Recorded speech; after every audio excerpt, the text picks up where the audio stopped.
Alors, aujourd'hui, comme vous le constatez, c'est une équipe, la BMCRF, accompagnée de nos partenaires qui sont la sécurité, y compris aussi la presse. Et nous avons effectué cette sortie et qui s'inscrit en droite ligne de la mise en œuvre des mesures qui ont été annoncées pour la régulation du secteur des cycles et cyclomoteurs au Burkina Faso.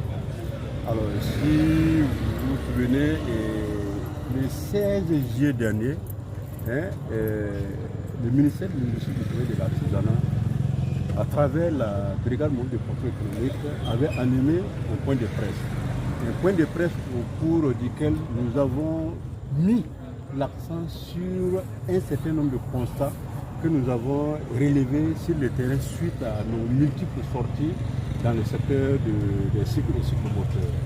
Et ces constats ont été beaucoup plus focalisés sur les manquements que nous avons constatés lors de nos sorties. Et puis se résume entre autres, en tout cas un certain nombre d'informations, notamment l'absence de factures d'achat par les fournisseurs aux vendeurs, tout comme aux clients. Également aussi l'absence de factures de vente délivrées par certains revendeurs aux consommateurs finaux. Également aussi, nous avons constaté aussi des écarts importants des pratiques de prix sur les mêmes types de motos d'un vendeur ou d'un revendeur à un moto. À cela aussi s'ajoute aussi la non-communication d'informations en lien avec l'origine des motos qui sont commercialisées sur notre territoire. Et en plus de ça aussi, vous avez aussi une autre pratique qui est de ne pas donner l'information, ce que nous appelons la publicité des prix, des motos qui font l'objet de vente. Ce qui permet aux consommateurs de pouvoir avoir l'information pour pouvoir quand même opérer des choix en termes d'achat.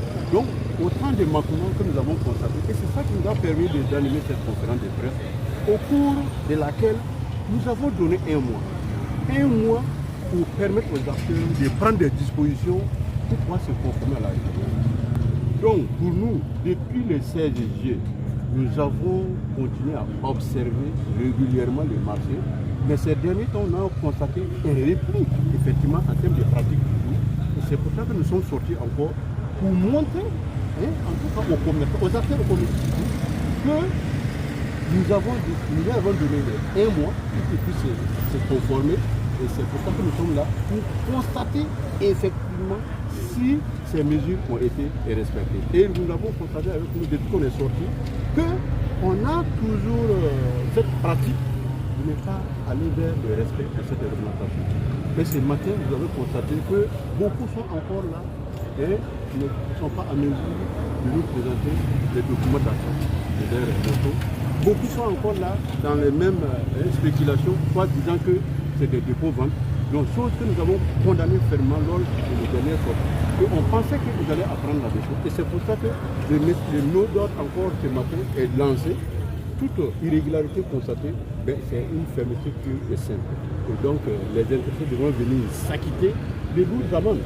Et également même, c'est pour qu'il y ait encore d'autres sanctions plus sévères que les amendes que nous sommes en train de faire. Donc, c'est vraiment dire que la situation, nous allons suivre ça de près, et que c'est l'ensemble des acteurs, notamment les unités de montage, les importateurs, les grossistes et demi-grossistes, et y compris les détaillants, et pour la plupart, nous avons constaté que nous sommes toujours dans la spéculation des prix.